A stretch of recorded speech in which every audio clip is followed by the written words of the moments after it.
લેક્ચરમાં પૂરું થઈ જશે એટલે કદાચ 3 અઠવાડિયા લાગશે જો 7 દિવસ તમે ભણો તો બાકી ચેપ્ટર લાંબુ છે એટલે આરામથી ભણવાનું છે અને આજે તો બહુ ડિટેલમાં પણ જવાનું નથી આજે એકદમ હલકી ફુલકી વાત કરવાની છે રે ઓપ્ટિક્સ વિશે તો પહેલા તો ઓપ્ટિક્સ એટલે શું તો પ્રકાશશાસ્ત્ર એટલે સીધી વાત છે આપણે પક્કાભાઈની સ્ટડી કરવાની હશે તો પ્રકાશની પહેલા બેસિક ગુણધર્મો જે કદાચ ચૂનનું એમસીક્યુ પૂછાય એક માર્કના એમાં આવે એ ટાઈપના એમસીક્યુ આપણે ડિસ્કસ કરી લઈએ તો પ્રકાશ પહેલા તો કેવો છે તો કે દ્વૈત સ્વભાવ ધરાવે કેવો સ્વભાવ દ્વૈત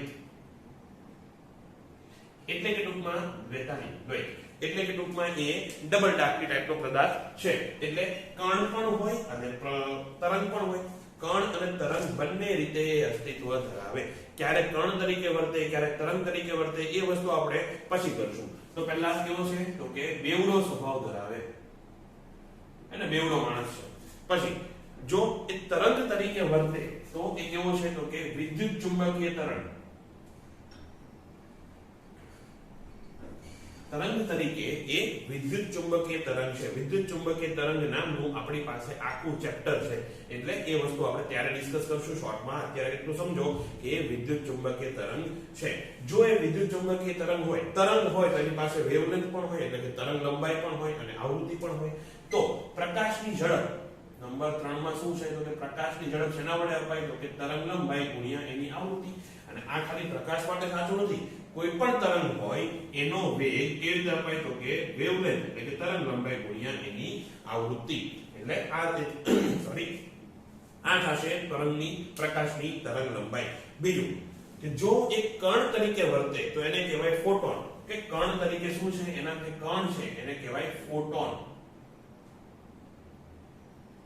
કણ તરીકે એ ફોટોન તરીકે વર્તશે અચ્છા બીજી વાત જે કણ તરીકેની ચર્ચા છે એ આવશે આપણે ચેપ્ટર નંબર 11 માં પ્રકાશ અને દ્રવ્યનો અથવા વિકિરણ અને દ્રવ્યનો દ્વૈત સ્વભાવ એમાં આપણે ફોટોનની ચર્ચા કરવાની છે એટલે કે જે પ્રકાશ હોય એ શું હોય નાના કણ તરીકે વર્તે અને એને કહેવાય ફોટોન હશે કે કણની કઈ ઊર્જા હોય તો ફોટોનની ઊર્જા શેના વડે અપાશે એ અપાય hf વડે f શું છે પાછું એની આવૃત્તિ અચ્છા બીજી એક વાત તમારા 12મા ધોરણમાં ઘણી જગ્યાએ આવૃત્તિને આવી રીતે ન્યુ તરીકે બતાવે શું કહેવાય ન્યુ ઓકે પણ આપણે ન્યુ નહીં લખે કારણ કે નહીં તો ન્યુ અને v સરખા થઈ જાય તમને કદાચ આવડતું જ ખબર નહીં મારા અક્ષર બહુ ખરાબ છે એટલે કે v અને ન્યુ કેવા થઈ જાય સરખા થઈ જાય એટલે આપણે ન્યુ થી નહીં અને f થી જ દર્શાવશું તો ફોટોનની ઊર્જા કેવી રીતે આપવામાં આવે hf થી જે f શું છે એની આવૃત્તિ અને h શું છે પ્લાન્કનો અચળાંક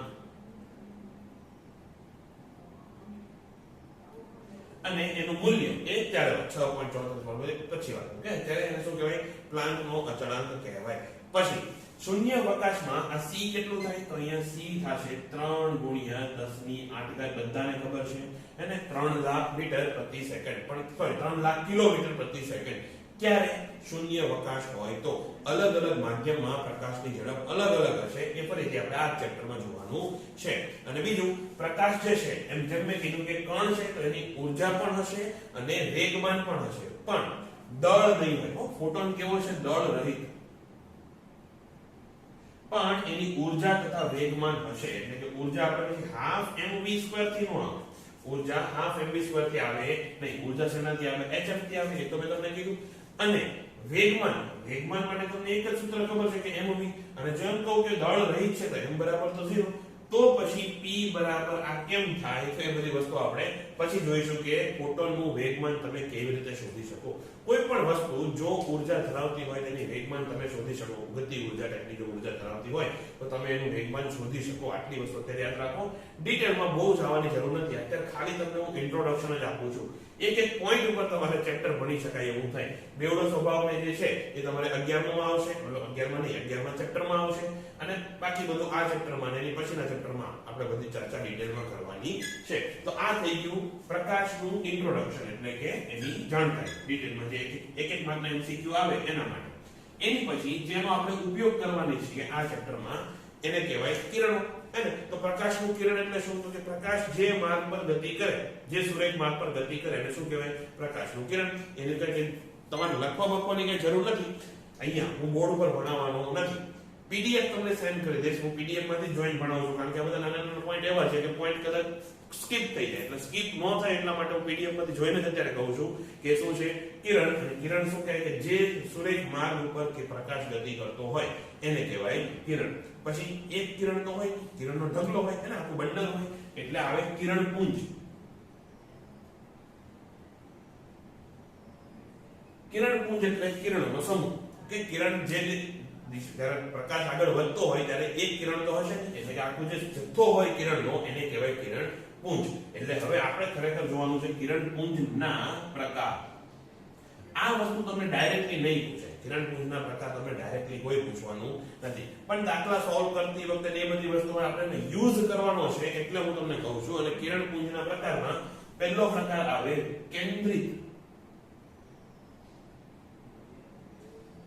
કિરણ પુંજ. કેન્દ્રિત કિરણ પુંજ એટલે શું કે જેમ જેમ પ્રકાશ આગળ વધે એમ એમ કિરણ પુંજ છે તે સાંકડું થતું જાય, એટલે કે આવું કંઈક. જેમ જેમ પ્રકાશ આગળ વધે એમ એમ કિરણ પુંજ સાંકડું થતું જાય. હવે આવું જ્યારે કિરણ પુંજ હોય ત્યારે એનો જે સ્ત્રોત હોય એટલે કે પદાર્થ, હે ને, જે પદાર્થમાંથી કિરણ ઉત્પન્ન થતા હોય એ કેવો હશે? આભાસી. એટલે વસ્તુ આભાસી એટલે શું એ કદાચ તમારે મગજમાં બેસે એવું ન હોય, એ બધી વસ્તુ છેલ્લે ચર્ચા કરશું. અત્યારે એવું સમજો કે આભાસી વસ્તુમાંથી જે પ્રકાશ આવે, આભાસી વસ્તુમાંથી એ કેવો આવે? કેન્દ્રિત હોય, આવી રીતે આવતો હોય, હે ને. પણ જો આ જે કંઈ પણ એનું પ્રતિબિંબ બનાવશે, અહીંયા પ્રતિબિંબ કેવું હશે? એ હશે વાસ્તવિક. ફરીથી કહું છું, કેન્દ્રિત કિરણ પુંજ હોય જ્યારે તમારી પાસે, ત્યારે એનો સ્ત્રોત કે વસ્તુ કેવી હશે? આભાસી, અને પ્રતિબિંબ કેવું હશે? વાસ્તવિક. બીજી એક વાત કે આમાં જેમ જેમ તમે આગળ વધો એમ એમની તીવ્રતા કેવી થશે? તો વધતી જશે. તીવ્રતા એટલે શું? તો કે એકમ સમયમાં એકમ ક્ષેત્રફળ દીઠ પડતી ઉર્જા. હવે ઉર્જા જો ધારો કે 3 કિરણ આવે છે અને ત્રણેય કિરણમાં ધારો કે 1 જૂલ ઉર્જા આવે છે એકમ સેકન્ડ. ફરીથી કહું છું, 3 કિરણ આવે છે, ત્રણેય કિરણમાં 1 જૂલ ઉર્જા આવે છે. તો આ ક્ષેત્રફળ ઉપર પડતી ઉર્જા કેટલી? 3 જૂલ. જ્યારે અહીંયા 3 જૂલ ઉર્જા ફક્ત આટલા જ ક્ષેત્રફળ ઉપર પડે છે. જેમ જેમ તમે આગળ જાઓ એમ આડછેદનું ક્ષેત્રફળ શું થાય છે? ઘટતું જાય છે. એટલે કે અહીંયા એની તીવ્રતા કેવી હશે? વધારે છે. સીધી વાત છે. એટલે પ્રકાશની દિશામાં આગળ વધતા તીવ્રતા વધે. આ થઈ ગયું કેન્દ્રિત કિરણ પુંજ. આમાંથી કદાચ એમસીક્યુ બનાવો હોય કે કેન્દ્રિત કિરણ પુંજમાં તીવ્રતા કેવી હોય? તો કે વધતી તીવ્રતા હોય. એવી રીતે પછી આવે વિકેન્દ્રિત. નંબર 2 માં આવે વિકેન્દ્રિત કિરણ પુંજ. વિકેન્દ્રિત એટલે સીધી વાત છે, જે કિરણો આયતન છૂટા પડતા હોય. જેમ જેમ તમે આગળ વધો એમ તીવ્રતા કેવી થતી જશે? ઘટતી જશે. અહીંયા તીવ્રતા વધે. અહીં સ્ત્રોત કેવો હશે? તો કે અહીંયા તમારો વાસ્તવિક પદાર્થ મૂક્યો હોય ત્યારે આ રીતે લાઈટ નીકળે ને, એટલે કે સ્ત્રોત અથવા વસ્તુ કેવી? તો કે વાસ્તવિક. જ્યારે તમને એનું પ્રતિબિંબ મળશે નહીં, પ્રતિબિંબ મેળવવા માટે આપણે શું કરીએ? તો તમને પેલું યાદ હોય કે લેન્સમાં જ્યારે આવી રીતે કિરણો દૂર જતા હોય ત્યારે પ્રતિબિંબ મેળવવા આપણે કિરણને પાછળ તરફ લંબાવીએ, હે ને. મેં નથી ભણાવ્યું પણ તમે ભણ્યા તો છો. તો એનું પ્રતિબિંબ એ કેવું હશે? આભાસી. પછી તીવ્રતા. અહીંયા જો અહીંયા તીવ્રતા વધારે છે. જેમ જેમ તમે પ્રકાશની દિશામાં આગળ વધો એમ ક્ષેત્રફળ વધતું જવાનું છે. કિરણ પુંજ એટલે પહોળું પહોળું થતું જવાનું છે. તો તીવ્રતા ઘટે, તો એની તીવ્રતા ઘટવાની છે. ત્રીજો પ્રકાર છે એ છે સમાંતર કિરણ પુંજ. એટલે એ કેન્દ્રિત પણ નહીં થાય અને વિકેન્દ્રિત પણ નહીં થાય. તો નંબર 3 સમાંતર કિરણ પુંજ. ચલો લખતો નથી. સમાંતર કિરણ પુંજ. સમાંતર કિરણ પુંજ કેવું દેખાય? આવું દેખાય. આનો મતલબ શું કે તમે વસ્તુ પણ ક્યાં રાખી છે? અનંત રાખી છે. અને આનું પ્રતિબિંબ પણ ક્યાં મળશે? અનંત મળશે. જો વચ્ચે કોઈ લેન્સ કે એવું કઈ આવી ન જાય તો. જો લેન્સ આવે તો પછી અહીંયા ક્યાંક તમને એનું પ્રતિબિંબ મળે. પણ જો લેન્સ ન આવે તો વસ્તુ તથા પ્રતિબિંબ બંને અનંત અંતરે. અને આની તીવ્રતા વિશે શું કહેશો? તો કે ગમે ત્યાં જાઓ, આમ જાઓ કે પાછળ જાઓ, તીવ્રતા સમાન જ રહેવાની છે. એટલે તીવ્રતા અચળ, કે આની તીવ્રતા તમને સતત અચળ જ મળવાની છે. ફરીથી જો વચ્ચે કોઈ લેન્સ કઈ આવે નહીં તો આ થઈ ગયા કિરણ પુંજના પ્રકાર. તો હવે એક નાનો એવો સવાલ, ખાલી તમારો કોન્સેપ્ટ શાર્પ કરવા માટે જોઈ લઈએ. એકદમ નાનો એવો સવાલ છે કે આપણી પાસે બે લેન્સ રાખ્યા છે, અને કહી દો તમે L1 અહીંયા L2, બંને બહિર્ગોળ લેન્સ છે. પેલા લેન્સની ચર્ચા નથી કરી પણ ફરીથી તમને આવડે તો છે જ. ઓકે, આ લેન્સની ફોકલ લેન્થ એટલે કે કેન્દ્ર લંબાઈ આપી છે ધારો કે f1, અને ત્યાં જ એક વસ્તુ મૂકેલી છે, કોઈ ઓબ્જેક્ટ મૂકેલો છે O, ચલો આપણે એને O કહીએ, અને આની કેન્દ્ર લંબાઈ છે આટલી કે આ કેટલું છે તો કે f2. ઓકે, અહીંયા કઈક એની કેન્દ્ર લંબાઈ છે f2. હવે ખાલી આપણે એટલું જ કહેવાનું છે કે કયા વિસ્તારમાં જે કિરણપુંજ આવશે એ કેવું આવશે, કેન્દ્રિત આવે, સમાંતર આવે કે વિકેન્દ્રિત આવે. તો અહીંયાથી જે કિરણો ઉત્પન્ન થાય એ કેવી રીતે જશે, તો આવી રીતે લેન્સ ઉપર પડશે, એ આ અને આ. તો બોલો કેવા કિરણપુંજ આવે છે, તો કે વિકેન્દ્રિત. અને વાસ્તવિક વસ્તુમાંથી આવે છે, સીધી વાત છે. એની પછી જેમ આગળ વધશે એમ અહીંયા ફોકલ લેન્થ ઉપર જ આપણે મૂક્યું હતું ને, કેન્દ્ર લંબાઈ ઉપર મૂક્યું હોય તો પછી સમાંતર થઈ જાય કિરણો. ઓકે, તો આ બધા કેવા થઈ ગયા, સમાંતર. એની પછી જેમ આગળ વધશે એટલે પાછા કેવા કિરણો આવશે, કેન્દ્રિત. અને જે વસ્તુ છે એ કેવી મળશે તમને, વાસ્તવિક મળશે. સોરી, વસ્તુ નહીં, પ્રતિબિંબ તમને કેવું મળશે, વાસ્તવિક મળશે. બસ આટલું જ, ખાલી આટલું કેન્દ્રિત વિકેન્દ્રિત વાળો કોન્સેપ્ટ ક્લિયર થાય એટલા માટે જ આપણે આની ચર્ચા કરી રહ્યા હતા. બાકી એમાં બીજું કાંઈ નથી, પણ કિરણ અહીંયાથી આવશે એ આ. તો અહીંયા આ બાજુ વિકેન્દ્રિત, સમાંતર અને કેન્દ્રિત આવી રીતે કિરણપુંજ મળે. તો હવે આની પછીનો પાછો ઇન્ટ્રોડક્ટરી, એકદમ ખાલી ઇન્ટ્રોડક્શન અપાય એવો જે ટોપિક છે એ છે માધ્યમના પ્રકારો. એટલે કે પહેલા તો પ્રકાશનું પ્રસરણ જે રીતે થતું હોય એ રીતે એક માધ્યમના પ્રકાર બને, કે પારદર્શક છે કે અપારદર્શક છે કે પછી અર્ધપારદર્શક છે, એમાં કોઈ ડાઉટ નથી. હવે માધ્યમના બે ખાસ પ્રકાર બીજા આવે, એને કહેવાય સમાંગ માધ્યમ અને અસમાંગ માધ્યમ. તો કહેવાય સમાંગ અને અસમાંગ. સમાંગ માધ્યમ એટલે શું, તો ધારો કે તમારી પાસે આવું કંઈક અહીંયા માધ્યમ છે, કે હવે પારદર્શક માધ્યમની આપણે વાત કરશું. તો આ માધ્યમમાં કોઈ પણ બિંદુ ઉપર તમે કોઈ પણ એની પ્રોપર્ટી માપો કે કોઈ પણ ગુણધર્મનું માપન કરો તો એ સમાન જ મળવાનું છે. એટલે કે અહીંયા મોટે ભાગે આપણે શેનું માપન કરીએ, વક્રીભવનાંકનું. તો અહીંયા વક્રીભવનાંક ધારો કે 1.5 છે, તો ગમે એ બિંદુ લઈ લો ત્યાં વક્રીભવનાંક કેટલો રહેવાનો, 1.5 જ રહેવાનો. એટલે કે સમાંગ માધ્યમમાં જ્યારે પ્રકાશનું કિરણ દાખલ થાય એટલે ધારો કે અહીંયા બેન્ડ થયું, પણ બેન્ડ થયા પછી સીધી રેખામાં ટ્રાવેલ કરવાનું છે. એટલે બેન્ડ થઈ જશે એની નાની, કારણ કે માધ્યમ બદલાય તો વક્રીભવન તો થવાનું જ છે. પણ વક્રીભવન થયા પછી માધ્યમની અંદર ને અંદર એનો કોઈ રસ્તો બદલાવાનો નથી. હા, અહીંયા પછી પૂર્ણ આંતરિક પરાવર્તન થાય, રસ્તો બદલાય અલગ વસ્તુ છે, પણ એક તો શું કામ, તો કે બહારના માધ્યમને કારણે, બાઉન્ડ્રીના કારણે માધ્યમની અંદર પ્રકાશ જે છે એનો રસ્તો બદલાવાનો નથી. જ્યારે અસમાંગ માધ્યમની વાત કરો તો અસમાંગ માધ્યમમાં અલગ અલગ બિંદુ ઉપર તમને વક્રીભવનાંક અલગ અલગ પડે. એ જે તમે મરીચિકા વાળું જે એક્ઝામ્પલ લીધું હોય એ જો ખબર હોય તો એમાં અહીંયા જે લાઈટ આવે છે એ લાઈટ અહીંયાથી પછી બેન્ડ થતી પાછી ઉપર જતી રહી છે. શું કામ, કારણ કે ઉપરના વિસ્તારમાં વક્રીભવનાંક ઓછો હોય, જેમ જેમ નીચે ઉતરો એમ એમ એનો વક્રીભવનાંક વધતો જાય છે. એટલે એને કહેવાય અસમાંગ માધ્યમ. હવે સમાન માધ્યમમાં વસ્તુ એટલે પ્રકાશ ક્યાંથી આવે છે એ માપવું ઈઝી છે. ધારો કે તમે અહીંયાથી લાઈટ જોતા હોય ને અહીંથી આવે એટલે સીધી વાત છે કે અહીંયાથી લાઈટ આવતી હશે. શું કામ, કારણ કે સમાન માધ્યમમાં લાઈટ જે છે તે સીધી રેખામાં ટ્રાવેલ કરે. જ્યારે અસમાંગ માધ્યમમાં વસ્તુ ક્યાં રાખી છે એ તમને જાણવું શક્ય બને નહીં. ફરીથી આપણે મરીચિકા વાળું ઉદાહરણ લઈ લઈએ. અહીંયાથી જો તમે જોતા હોય તો તમને જાણવું અહીંયા આમ નીચે ક્યાંક હોય એવું દેખાય. શું કામ, કારણ કે પ્રકાશ જે આ ઝાડમાંથી જે પ્રકાશ આવે છે એ બેન્ડ થઈને આમ આવે છે. તો આપને શું લાગે કે વસ્તુ અહીંયા ક્યાંક મૂકેલી છે, જ્યારે ખરેખર હોય ક્યાં, અહીંયા. જે તમને દેખાય એ છે પ્રતિબિંબ. તો અસમાંગ માધ્યમમાં વસ્તુ ક્યાં છે કે પછી પ્રકાશ ક્યાંથી આવે છે એ જાણવું તમને શક્ય બને નહીં. તો હવે આની પછી દાખલો બની શકે એવો એક ટોપિક એટલે છે પડછાયાની રચના. હવે તમને ખબર છે પડછાયો શું કામ બને, તો પડછાયાની રચના. હા, પડછાયો શું કામ બને, કોઈ આડો આવે તો ઘણા ટેવ હોય આડા આવવાની. એને ધારો કે અહીંયા કોઈ પ્રકાશનો સ્ત્રોત છે અને અહીંયા તમે કોઈ વસ્તુ રાખેલી છે, એટલે અહીંથી જે પ્રકાશ આવે છે, બધી દિશામાં જે પ્રકાશ જાય છે એ પ્રકાશ અહીંયા અવરોધાઈ જશે, પાછો અહીંથી પ્રકાશ જશે. એટલે જો તમે અહીંયા કોઈ સ્ક્રીન રાખી હોય તો તમને પ્રકાશ ક્યાંથી દેખાય, તો કે આટલા ભાગમાં તમને ડાર્ક દેખાય અને આ બધી વસ્તુ તમને દેખાય, આટલા ભાગમાં તમને પ્રકાશ મળે નહીં. તો આ શું થઈ ગયું, પડછાયો. પાછું આટલા ભાગમાં તમને પ્રકાશ દેખાવાનો છે. ઓકે, તો બસ આ બેસિક વસ્તુ કે પડછાયાની રચના આવી રીતે થાય. હવે એના દાખલામાં ઉપયોગ કેવી રીતે થાય એ જોવાનું છે. એની પહેલા એક વાત કહી દઉં, કયું ચેપ્ટર ચાલે છે? રે ઓપ્ટિક્સ ને. પણ એનો બીજો એક શબ્દ છે એને કહેવાય જીઓમેટ્રિક ઓપ્ટિક્સ, એટલે કે ભૌમિતિક પ્રકાશશાસ્ત્ર. એટલે કે અહીંયા તમારે ભૂમિતિનો પણ ઉપયોગ કરવાનો હશે. ભૂમિતિમાં શું આવતું હતું? ત્રિકોણ, ચોરસ ને બધું આવતું હતું ને, ત્રિકોણના ખૂણા, એ બધી વસ્તુનું તમારે પૂરેપૂરું રિવિઝન થઈ જવાનું છે.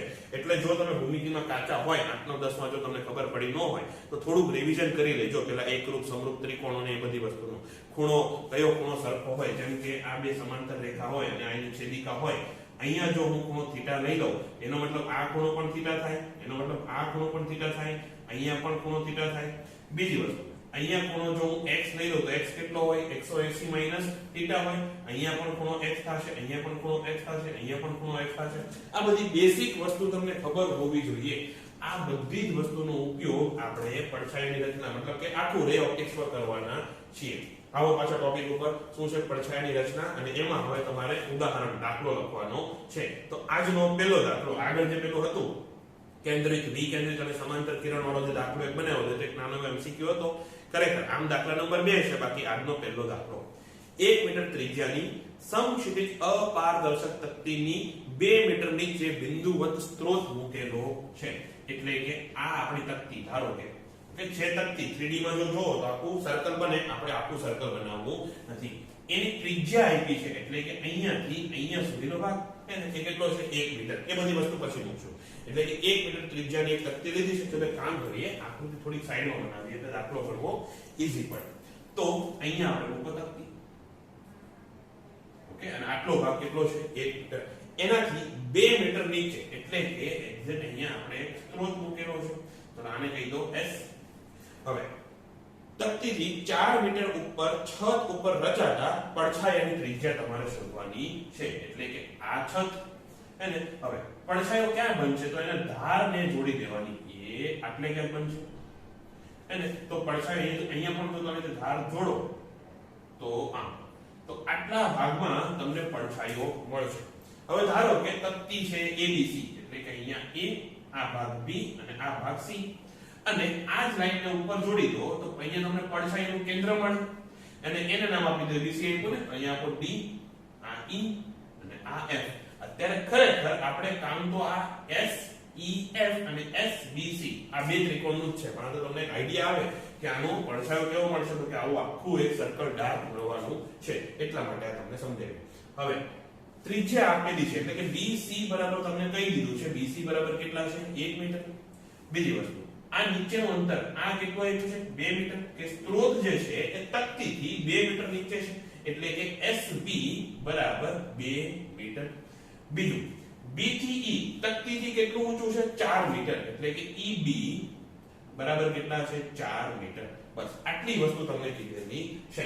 તો હવે ત્રિકોણ જોઈને તો તમને ખબર પડી જશે ને કે કયા બે ત્રિકોણ સમરૂપ છે. તો જો અહીંયા SBC, ત્રિકોણ SBC અને ત્રિકોણ SEF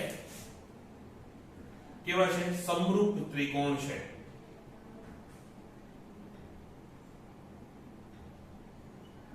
SBC અને SEF સમરૂપ ત્રિકોણ છે. જેને નો સમજાયું હોય એક વખત ડિટેલમાં સમજાવીશ, કદાચ 8મા 9મા નું રિવિઝન અત્યારે તમે નો કર્યું હોય તો સમજાવીશ. આગળના ક્લાસથી એવું ડિટેલમાં આપણે જાશું નહીં. તો SBC ત્રિકોણ દોરો. તો આ SBC ત્રિકોણ, અહીંયા S, આ B અને C, અને SEF ત્રિકોણ દોરો. તો SEF ત્રિકોણ અહીંયા આવો નહીં, એ આ SEF આવું કઈ થશે. હવે જો આ SEF ત્રિકોણ SBC ને ઝૂમ કર્યો એવું લાગે કે નહીં, અથવા SBC ત્રિકોણ SEF ત્રિકોણ એમ ઝૂમ આઉટ કર્યો એવું લાગે, અને બાકી તો બે સેમ જ છે. એટલે કે સમરૂપ ત્રિકોણની શરત શું છે? તો કે ત્રણેય ખૂણા સરખા હોય. આ ખૂણો, આ તો બે નેમ જ છે, અને આ F અને C એ ખૂણા પણ સરખા થશે. જો EF અને BC કેવી લાઈન છે? તો કે સમાંતર. આ સમાંતર લાઈન, અને એમાંથી FC જો તમે દોરો એટલે કે આવી લાઈન બને, એટલે કે આ ખૂણો અને આ ખૂણો બે કેવા થવાના છે? સમાંતર થવાના છે. હમણાં મેં તમને પેલું બતાવ્યું હતું કે છેદિકા વાળું એવું જ છે ને.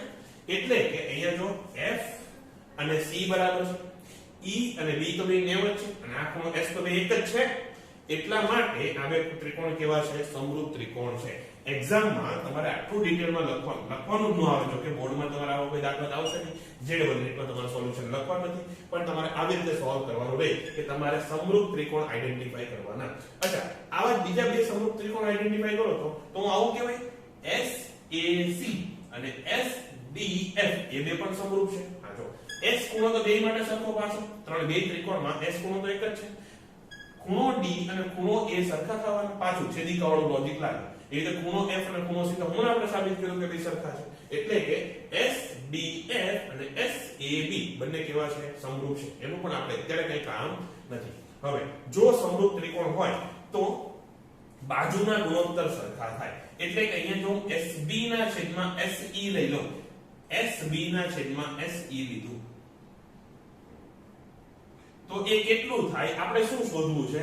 આ પડછાયાની ત્રિજ્યા ને. તો EF ને અનુરૂપ અહીંયા બાજુ કઈ છે? તો BC. તો અહીંયા SB એટલે પહેલું ત્રિકોણ કયું લીધું હતું? SBC લીધું હતું ને. તો ઉપર પણ પહેલું ત્રિકોણ SBC લેવાનું, તો એમાં BC થશે, એના છેદમાં EF. આ સમજાવું તમને ફરીથી. SB ના છેદમાં SE અને BC ના છેદમાં EF, હે તો એ બંને કેવા થવાના છે? સરખા થવાના છે. હવે SB કેટલું? SB તો તમને 2 મીટર કીધું જ છે. SE કેટલું? SE તો આપ્યું નથી, પણ તમને ખબર છે કે SB કેટલું છે અને BE કેટલું છે, એટલે કે SE કેટલું થશે? 2 + 4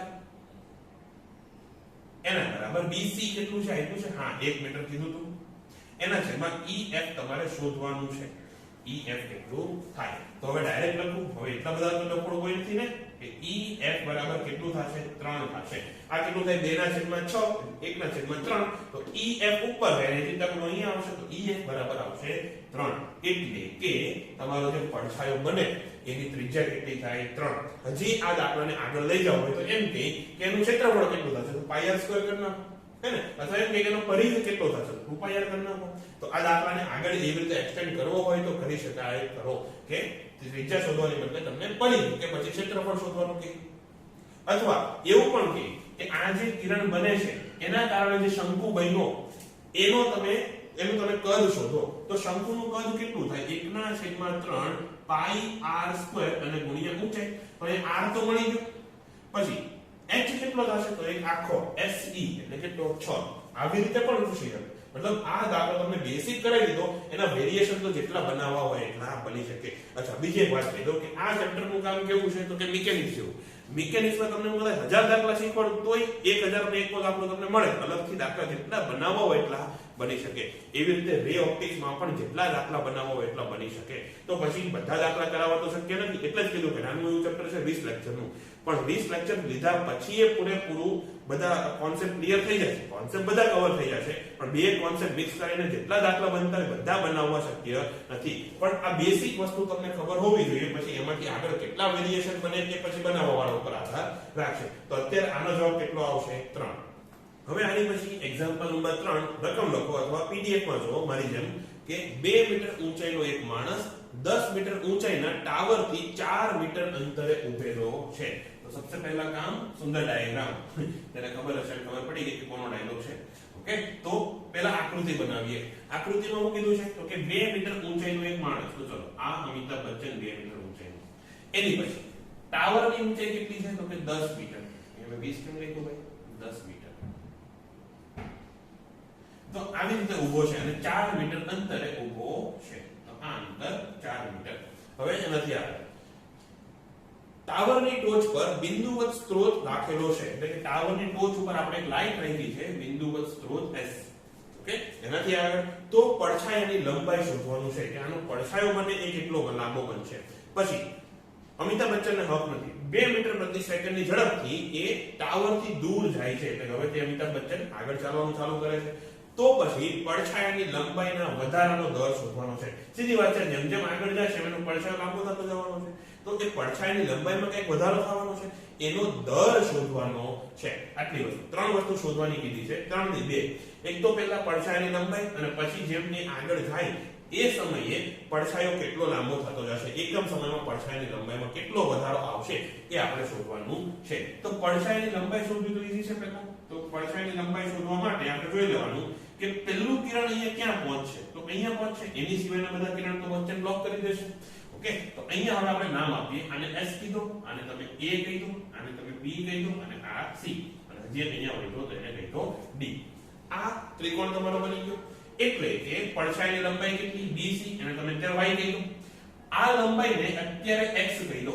x બરાબર 4 આપ્યું છે, પણ એને x કહી દો. શું કામ? કારણ કે જ્યારે આપણો બચ્ચન ચાલવાનું ચાલુ કરશે એટલે x ની લંબાઈ વધવાની છે. એ સમયે એનો વેગ આપ્યો છે 2 મીટર પ્રતિ સેકન્ડ. એટલે કે dx/dt તમને શોધવામાં મદદ થશે. એટલે dx/dt કેટલું થશે? 2 મીટર. એનો ઉપયોગ અત્યારે કરવા નથી, પણ અત્યારે ખાલી યાદ રાખો. તો પડછાયાની લંબાઈ શોધતા આવે. અહીંયા કયા ત્રિકોણ સમરૂપ થશે એની પહેલા ડેટા લખી નાખીએ. તો ડેટામાં શું છે? તો કે SA બરાબર 10 મીટર, પછી DB બરાબર 2 મીટર, પછી AB એના બરાબર x અને એના બરાબર 4 મીટર. પણ x હંમેશા નહીં હો, જ્યારે બચ્ચન ઊભો છે ત્યારે 4 મીટર, પછી જ્યારે ચાલવાનું ચાલુ કરશે ત્યારે x ની કિંમત બદલાઈ જશે. અત્યારે 4 મીટર. ક્લિયર છે? અને BC બરાબર તો y આપણે ધારવાનું છે. હવે આગળ ચાલો. તો કયા બે ત્રિકોણ તમને સમરૂપ દેખાય? તો SAC અને DBC આ બંને ત્રિકોણ સમરૂપ થશે. અહીંયા જે ખૂણો બને છે એ જ ખૂણો અહીંયા બનવાનો ને. આ ખૂણો તો નેમ જ છે. ઓકે, બચ્ચન કે ઓલા માઇકલ જેક્સન જેવો ત્રાસો તો ઊભો નથી, એટલે કે ખૂણો 90 નો બનશે. અને આ ખૂણો C તો બે માટે સરખા છે. તો ત્રિકોણ SAC અને ત્રિકોણ DBC બંને કેવા થશે? સમરૂપ. બંને ત્રિકોણ સમરૂપ ત્રિકોણ છે. ક્લિયર છે? તો પછી અહીંયા કોના ગુણોત્તર લેવા? શું શોધવું છે આપણે? BC ને. એટલે કે આ ત્રિકોણમાં BC શોધવું છે, તો લખી રાખો. ચલો BC. હવે DBC માં BC ને અનુરૂપ, સોરી, SAC માં AC ને અનુરૂપ BC કઈ બાજુ આવશે? તો એ આવશે AC. એટલે કે BC ના છેદમાં AC એના બરાબર કોના મૂલ્યો આપ્યા છે? તો કે આ બે ઊભાના મૂલ્યો આપ્યા છે. એટલે કે પહેલો ત્રિકોણ આપણે પહેલા લીધો ને, ઉપર કયો લીધો? BC લીધું. તો અહીંયા તમારે લખવાનું DB. એના છેદમાં બીજા ત્રિકોણમાં અનુરૂપ બાજુ કઈ છે? તો કે SA. ઓકે, તો બાકી બધાના મૂલ્યો તો તમને ખબર છે. તો BC કેટલું? તો BC આપણે y લીધું છે, જે આપણે શોધવાનું છે. AC કેટલું? તો આ લંબાઈ આપી છે 4 મીટર. તમારે લખવું પડે 4 + y. તો 4 + y એના બરાબર. DB કેટલું? DB આપ્યું છે 2 અને SA કેટલું? 10 મીટર. એટલે 10. તો અહીંયા 1/5 થઈ જશે. તો હું ડાયરેક્ટ લખું તો એક સ્ટેપ કુદાવું છું કે 5y બરાબર 4 + y. શું કહ્યું? ખબર પડી? તો 5y એટલે કે આ 1/5 5 નો ઉપર લઈ. અચ્છા, હજી એક ટીકડમ કરું છું. અત્યારે અહીંયા એને x લેવા દો, કારણ કે આગળનો ભાગ સોલ્વ કરવામાં કામ લાગશે. પછી આપણે x ની કિંમત મૂકી દઈશું. અત્યારે એને x લેવા દો. તો x બરાબર કેટલા આવશે? તો માટે y બરાબર, ચલો y શોધવું છે ને, x નું શોધવું છે. તો y બરાબર કેટલા આવશે? તો એ લખો 4y બરાબર x થયા. તો y બરાબર આવશે x ના છેદમાં 4. આને તમે કીધું સમીકરણ નંબર 1. આ તમને આપશે કે y અને x વચ્ચેનો શું સંબંધ છે. કારણ કે જ્યારે x બદલાશે ત્યારે y પણ બદલાવાનો છે. તો એ આવી રીતે બદલાશે, એટલો ખાલી એનો મીનિંગ થાય. હવે આગળ. તો y બરાબર x ના છેદમાં 4. હવે x ની કિંમત મૂકી દો. તો જો x બરાબર 4, તો એટલે કે જ્યારે બચ્ચન ઊભો છે 4 મીટર અંતરે, ત્યારે y કેટલો થવાનો છે? એ થશે 1 મીટર. એટલે કે પડછાયો કેટલો લાંબો હશે? 1 મીટર લાંબો હશે. હવે આગળનો ભાગ કે વ્યક્તિ, અહીંયા બચ્ચન લખતા નહીં, વ્યક્તિ 2 મીટર પ્રતિ સેકન્ડની ઝડપથી ચાલે છે. તો પછી dx ના છેદમાં dt કેટલા થશે? 2 મીટર પ્રતિ સેકન્ડ છે ને. x નો બદલાવાનો દર એ જ થશે એનો વેગ. એટલે dx ના છેદમાં dt બરાબર 2 મીટર. તો પડછાયાના વધવાનો દર એટલે કોણ? તો કે dy/dt. y ની કિંમત કેટલી? x ના છેદમાં 4 ને મૂકો અહીંયા. તો બરાબર d ના છેદમાં dt x ના છેદમાં 4. આનું વિકલન શું થાય? તો કે ચોગડો તો બહાર આવી જશે. બરાબર 1 ના છેદમાં 4 dx ના છેદમાં dt. તો dx/dt કેટલા? 2 મીટર. એટલે કે dy/dt બરાબર 1 ના છેદમાં 4 અને અહીંયા બગો.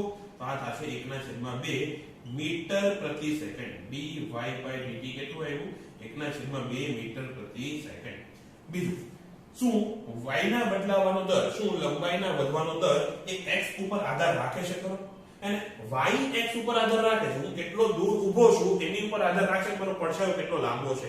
પણ હું જ્યારે ચાલતો હોય ત્યારે પડછાયાનો જે લંબાઈનો વધારો થાય છે એ x ઉપર આધાર રાખતો નથી. એટલે કે પડછાયાના બદલાવાનો દર એ સ્ત્રોતના અંતરથી મુક્ત છે અથવા સ્વતંત્ર છે અથવા એની ઉપર આધાર રાખતો નથી. અને અહીંયા જવાબ આવશે તમારો 1/2 અહીંયા અને અહીંયા કાઢ્યું અહીંયા y 1 મીટર. દાખલો અહીંયા પૂરો.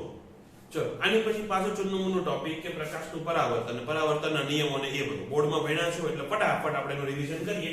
એની પછી વિચલન વાળા દાખલા આપણે ગણશું. તો પ્રકાશનું પરાવર્તન એટલે શું? તો કે પ્રકાશનું માધ્યમને છૂટી પાડતી બાઉન્ડ્રી થી પાછું જે ફરે, હે ને, પ્રકાશ આવે છે, અહીંયા એક બાઉન્ડ્રી છે જે બે માધ્યમને છૂટી પાડે છે. અત્યારે ધારો કે અરીસો છે, બાકી કંઈ પણ હોઈ શકે, અને પાછું ફરે છે, એને કહેવાય પ્રકાશનું પરાવર્તન. પરાવર્તન બે પ્રકારના, નિયમિત અને અનિયમિત. લીસી સપાટી પરથી થાય ને નિયમિત કહેવાય. જો સમાંતર કિરણો આવતા હોય ને સમાંતર રીતે પાછા જતા હોય તો શું કહેવાય? નિયમિત. જો સમાંતર કિરણો આવતા હોય ને આડેધડ પાછા જતા હોય, આમ જતો હોય, બીજો આમ જતો હોય, ત્રીજો આમ જતો હોય, એને શું કહેવાય? અનિયમિત પરાવર્તન. આવું ક્યાંથી થાય? તો કે ખડબચડી સપાટી ઉપરથી. બસ આનાથી વધારે ડિટેલમાં આપણે વધારવાનું નથી. પ્રકાશના પરાવર્તનમાં આવે પ્રકાશના નિયમો, પરાવર્તનના નિયમો.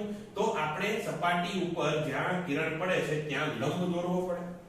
લંબ સાથે આપાત કિરણે બનાવેલો ખૂણો એને કહેવાય ઇન્સિડન્ટ એંગલ, એટલે કે આપાત કોણ. અને આ થશે પરાવર્તન કોણ, એંગલ ઓફ રિફ્લેક્શન. આ બધું તમને ખબર છે. બીજું, આપાત કિરણ, પરાવર્તિત કિરણ અને સપાટીએ દોરેલો લંબ એ બધા કેવા હોય? એક જ સમતલમાં. જો દેખાય છે આ બોર્ડ ઉપર છે. આનું મીનિંગ શું? તમને ખાલી મીનિંગ સમજાવી દઉં. તો ધારો કે ફરીથી એક સપાટી લઈ જાઓ. ચલો સપાટી તો નથી, આ સપાટી. આની ઉપર આવી રીતે એક કિરણ આવીને પડ્યું. એની પછી અહીંયા એક લંબ દોર્યો. તો લંબ અને કિરણમાંથી એક પ્લેન બનશે ને. તો જે પરાવર્તિત કિરણ છે એ જ સમતલમાં પાછું જશે. એવું નહીં કે અહીંથી એમ કિરણ આવ્યું અને પછી આમ ભાગ્યું, હે ને, તો પછી ત્રણેયના પ્લેન બદલાઈ જશે. એટલે આ એનો થશે બીજો નિયમ. અને પહેલો નિયમ શું છે? તો કે I = R થવાનો છે, કે જેટલા કોણે આપાત થાય એટલા જ કોણે પરાવર્તિત થવાનો છે. એમાં તો બીજું કંઈ ખાસ નથી. બીજી એક વસ્તુ આપણે જે વિચલન વખતે ઉપયોગ કરવાનો છે. ધારો કે આ ખૂણો આલ્ફા હોય, આલ્ફા 1 લઈ લો અથવા આલ્ફા I લઈ લો. એટલે કે આપાત કોણે અરીસા સાથે બનાવેલો ખૂણો અથવા સપાટી સાથે બનાવેલો ખૂણો. આપાત કોણની વાત નથી હો, આપાત કોણે સપાટી સાથે બનાવેલો ખૂણો અને પરાવર્તિત કોણે સપાટી સાથે બનાવેલો ખૂણો. બંને પાછા કેવા થવાના? સરખા થવાના. Alpha I = alpha R. શું કામ? કારણ કે આ ખૂણો 90 છે, એટલે કે આલ્ફા I + I કેટલો થવાનો? 90. R + આલ્ફા R કેટલો થવાનો? 90. તો જો I અને R સરખા હોય તો આ બંને પણ કેવા થાય? સરખા થાય. બસ આનાથી એક્સ્ટ્રા પરાવર્તનના નિયમોમાં મારે કાંઈ સમજાવવાનું નથી. બાકી PDF માં જે આકૃતિ બનાવી છે એમાં તમને વધારે મજા આવશે. અહીંયા બધું કાળે કાળું છે. હવે સમતલ અરીસા વડે જે પ્રકાશનું પરાવર્તન થાય એ દરમિયાન વિચલન કેટલું થાય એની આપણે હવે ચર્ચા કરવાની છે. તો મેં ખબર નહીં મારા મગજમાં શું આવ્યું તો મેં આકૃતિ ઘૂસી રાખી. હું આકૃતિ પાછી દોરી રહ્યો છું. તમારે પાછી દોરવાની જરૂર નથી. ના, તમારે પણ નવા ટોપિકમાં નવી આકૃતિ તો દોરવી જ પડશે. ચલો આવી રીતે આપણી આકૃતિ છે. અહીંયા એક લંબ છે. અહીંયા ધારો કે AB એ આપાત કિરણ આવ્યું, આ અરીસો છે, અને BC એ પરાવર્તિત કિરણ છે. આપાત કોણ છે I, પરાવર્તિત કોણ છે R, અને ખબર છે બંને કેવા છે? સરખા છે. અહીંયા આ ખૂણો આલ્ફા લઈ લો તો આ ખૂણો પણ આલ્ફા થવાનો છે. એ બે પણ કેવા હશે? સરખા. આટલી વસ્તુ છે આપણી પાસે. હવે વિચલન એટલે શું? તો કે આપાત કિરણ જો અરીસો નો હોત તો ક્યાં જાય? તો કે આપાત કિરણ સીધું નીકળી જાય. હળી કોણે કરી? તો કે અરીસા. એટલે કે અરીસાને કારણે જે કિરણમાં કેટલા ખૂણાનો ફેરફાર આવ્યો. તો શું એવું કહી શકું કે આ જે I + R છે એ બંને વચ્ચેનો ખૂણો છે? ના. સદિશ વખતે કીધું તમને કે બે સદિશ વચ્ચેનો જો તમારે ખૂણો માપવો હોય તો આપણે શું કરીએ? તો કે બંનેની પૂંછડી જોડવાની. અહીંયા જો આપાત કિરણ કેવું છે? આવું છે. પરાવર્તિત કિરણ કેવું છે? એ આમ છે ને. તો પૂંછડી ક્યાં જોડાય? અહીંયા જોડાય. એટલે કે આ ખૂણો બને છે, આ મોટો જબર આ ખૂણો, એને કહેવાય વિચલન. બોલો ક્લિયર છે? ફરીથી કહું છું કે આ ખૂણાને તમારે વિચલન કહેવાનું નહીં, એને નકર પાપ લાગશે. અને આ ખૂણાને વિચલન કહેવાનું. કોને? તો કે પ્રકાશ જે માર્ગ ઉપર આધાર વર્તતો હતો એની સાથે પરાવર્તિત કિરણે બનાવેલો ખૂણો એને કહેવાય વિચલન. બોલો ક્લિયર છે? આપણે બીજી વાત એ વિચલન કેટલું હશે તો એની આપણે પાછી આકૃતિ બનાવો નહીં તો આમાં તો બધું ખીચડી થઈ ગયું છે તો ચલો હું આકૃતિ બનાવું છું તો આ આપણું આપાત કિરણ એને એ અહીંયા આવી રીતે આમ સીધું જતું હતું પણ ફળી કરી કોને અરીસાએ અરીસાને કારણે કિરણ ક્યાં ગયું આમ ગયું આ ખૂણો કેટલો તો 2i અથવા 2r થવાનો અને એ અડધો ખૂણો i છે બાકીનો અડધો પણ i જ થવાનો એટલે કે આ 2i અથવા 2r બીજું કઈ ફરક નહીં પડે અને આ આખો કેટલો એ થશે પાઈ તો પછી આ ડેલ્ટા બરાબર કેટલો થાય તો કે 180 - 2 પાઈ અને કે પરાવર્તિત કિરણમાં વિચલન કેટલું આવ્યું એ આવશે 180 - 2 પાઈ જેટલું અથવા એવું પણ કહી શકો સોરી 2 પાઈ લેતું મેં ભૂલ છે મારી અહીંયા 2i આવશે અથવા એમ કહો કે 180 - 2r કારણ કે i ને r તો સરખા જ છે તો ડેલ્ટા બરાબર કેટલું આવ્યું 180 - 2i અથવા 180 - 2r બીજી એક વાત શું આવું કહી શકે કે i બરાબર 90 ઓછા ડેલ્ટા સોરી ઓછા આલ્ફા જો આ આખો ખૂણો કાટખૂણો થાય એ કેટલો i વત્તા આલ્ફા તો આલ્ફા બરાબર 90 - i અથવા i બરાબર 90 - આલ્ફા એ કિંમત અહીંયા મૂકો i બરાબર 90 - આલ્ફા અહીંયા મૂકો તો આ કેટલો થશે ડેલ્ટા બરાબર 180 માઈનસ 2 વખત 90 - કેટલા આલ્ફા હવે અહીંયા છે કાઉન્સ ખોલો તો 180 માઈનસ 2 નવા 180 પાછું અને માઈનસ વત્તા 2 આલ્ફા થશે 180 કેન્સલ એટલે ડેલ્ટા બરાબર કેટલો આવ્યો 2 આલ્ફા તો તમારે ડેલ્ટાના બે સૂત્ર યાદ રાખવાના છે કે ડેલ્ટા ક્યાં તો 2 આલ્ફા જેટલો થાય અથવા આ યાદ રાખો કે 180 - 2i જેટલો સમીકરણમાં કે આપેલા દાખલામાં જેવી રીતે બનતું હશે એમાંથી બેમાંથી એકાદું સમીકરણનો ઉપયોગ કરશું હવે અહીંયાથી જો તમે નોટ્સ કોપી કરશો તો પછી તમારી નોટે આવી ખીચડી બનવાની છે એની કરતા બેટર છે કે તમે પીડીએફ માંથી કોપી કરો હવે જો પીડીએફ માં સોરી આપાત કોણ બદલવામાં આવે જો આપાત કોણમાં ફેરફાર કરવામાં આવે તો વિચલન કેવી રીતે બદલાશે તો ફરીથી આ સૂત્ર લખું છું કે ડેલ્ટા બરાબર છે 180 - 2i એટલે આ y બરાબર mx + c આવા સૂત્ર સાથે સરખાવી શકાય જ્યાં c કેટલો છે તો કે 180 અને m કેટલો છે તો કે -2 એટલે કે એનો જે આલેખ આવશે એ કેવો આવશે ઋણ ઢાળ વાળો એટલે આવો ક્લિયર છે જ્યાં c બરાબર કેટલા છે તો કે પાઈ c બરાબર કેટલા અહીંયા શું આપણે લેવાનું છે ડેલ્ટા y શું થશે ડેલ્ટા અને x થશે i એટલે કે જો તમે અલગ અલગ આપાત કોણ રાખો અલગ આપાત કોણ રાખતા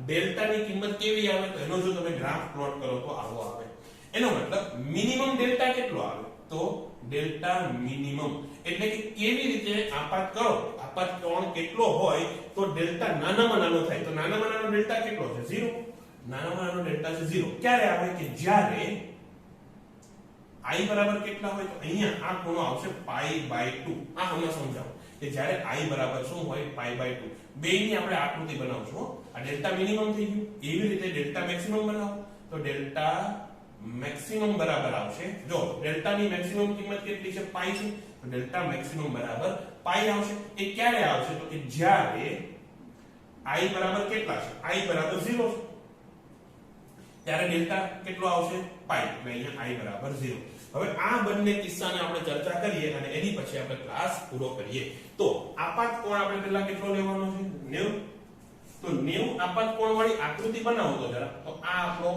અરીસો અહીંયા ધારો કે આપણે એક લંબ બનાવ્યો છે આપાત કોણ 90 રાખવાનો એટલે કે આપાત કિરણ અને લંબ વચ્ચેનો ખૂણો કેટલો 90 રાખવાનો એટલે કે તમારું કિરણ આ જ માર્ગે આવશે અને આ જ માર્ગે તો પછી પરાવર્તન થવાનું નથી સીધે સીધું એને પેરેલલ નીકળી જવાનું છે અહીંયા હજી આ થોડો ખૂણો બની ગયો બાકી શું આવે તો કે અરીસાને સમાંતર નીકળી જવાનું છે તો પછી તમારું કિરણ ક્યાં માર્ગે જતું હતું આ માર્ગે પરાવર્તન થયા પછી એટલે પાછું કિરણ કે આ જ માર્ગે જાય છે એટલે ખરેખર આને પરાવર્તન કેવું ન જોઈએ પણ આપણે એકદમ લાસ્ટ કિસ્સો લઈ લીધો એટલે તો બંને વચ્ચેનો ખૂણો કેટલો તો બેની પૂંછડી જોડો તો બંને વચ્ચેનો ખૂણો કેટલો બન્યો 0 નો બનશે એટલે સોરી હા 0 નો બનશે તો ડેલ્ટા મિનિમમ કેટલો આવશે 0 ક્યારે કે જ્યારે આપાત કોણ 90 નો હોય ત્યારે એની પછી ડેલ્ટા મેક્સ પાઈ ક્યારે આવે તો કે જ્યારે આપાત કોણ 0 હોય જોઈએ પાછી એની આકૃતિ તો ફરીથી આ આપણો અરીસો અહીંયા આપણો લંબ હવે આપાત કોણ 0 એટલે શું તો કે આપાત કિરણે લંબ સાથે બનાવેલો ખૂણો કેટલો હોય 0 હોય એટલે કે લંબની સામે જ આવે આની સાથે સાથે જ આવશે ત્યારે આ ખૂણો કેટલો થશે મતલબ કે લંબ અને આપાત કોણ વચ્ચેનો ખૂણો કેટલો થશે 0 થશે આનું પરાવર્તન કેવી રીતે થાય ઈડાઈ માર્ગે પાછું જવાનું છે એટલે કે આપાત કોણ હતો એ નીચે પરાવર્તન કોણ સોરી આપાત કિરણ હતું નીચે પરાવર્તન કિરણ છે ઉપર તો બેની પૂંછડી જોડો તો બે વચ્ચેનો ખૂણો કેટલો બન્યો 180 નો તો ફરીથી એક વખત શોર્ટમાં રિવિઝન કરી દઈએ કે પરાવર્તન જે સોરી વિચલન જે થશે એનું સૂત્ર શું આવે તો કે 180 2i અથવા 180 2r અને બીજું એક સૂત્ર બને ડેલ્ટા બરાબર થાય 2 આલ્ફા ક્લિયર છે જ્યારે આપાત કોણ 0 હોય ત્યારે અહીંયા આપાત કોણ 0 હોય તો ડેલ્ટા કેટલું થાય 180 અથવા પાઈ જ્યારે આપાત કોણ 90 થાય ત્યારે ડેલ્ટા કેટલું થવાનું છે 0 તો બસ આજનો ક્લાસ અહીંયા પૂરો આજના ડીપીપી માં તમને 2 કે 3 સવાલ જ મળશે કારણ કે ડિટેલમાં બહુ લાંબુ ચાલ્યું નથી કે ડીપીપી સોલ્વ કરજો અને આવતા ક્લાસથી હજી થોડીક સ્પીડ પકડવાની છે છેલ્લો ટોપિક હજી થોડોક સ્પીડમાં ભણાવ્યો પણ આશા રાખું તમે સમજી ગયા છો કારણ કે ઈઝી ટોપિક હતો ખાસ તો આ ગ્રાફ મહત્વનો છે એમસીક્યુ માં પૂછાય એના માટે ગ્રાફ ઓળખવાનું કહેતો બાકી આજનો ક્લાસ અહીંયા પૂરો થાય છે બાય બાય